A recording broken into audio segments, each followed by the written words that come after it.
Muna ning update karon. 1 month and 9 days. Oh. Tapos tatay dito. Tatay. Nagpaulan-ulan si tatay. Wow na wow. Ang okra. Ang pitsay. Dali na pita. 150 square meters. Pagkaraw na karon eh. Ulan man. Relax sa tagamay. Oops. Apat sila kayo. Tapos tatay oh.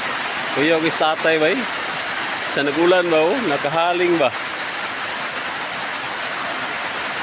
Kahapon ta may kapitulo. Pag naway pong tiguang ba. Magkakapi ni ba no?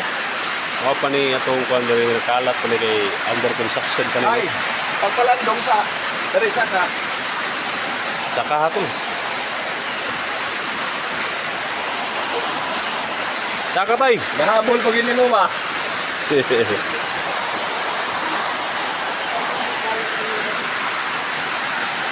Ha? Kalat pa no kay construction pa ni.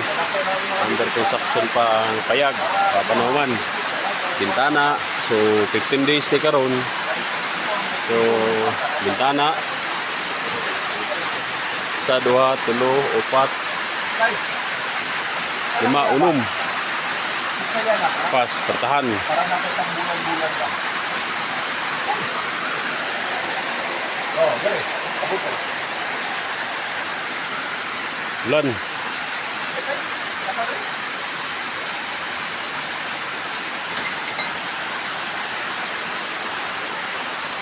Suga sa aso sayo eh. Kabuylo gyud ang kuano. Bang. Kuya po style sa tatay bay butangan gyud ko ano.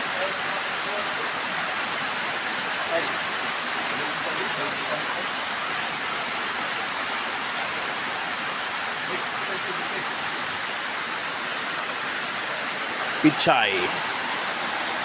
Ang septic tank. Panatapos ang septic tank. Ang gutter, uy, ang gutter wala pa. Wala lang sa update karon no. So 39 days sa pagkuha nato diri no. Mo ni update. So limpyo na siya. Although na pa yung mga green bagong sulpot ng mga ano grass. So ito siya dito.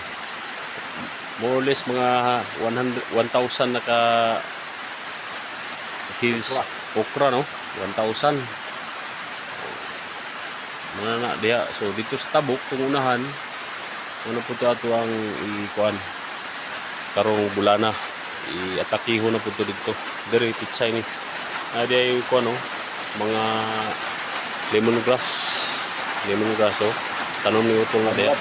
Tanglad. Mauman yung atong payag tayo. Ay, kung sino kayo. Abot na sa bungan sa iba. Sugsug ng ulan. So Diba? Magkape ka ba na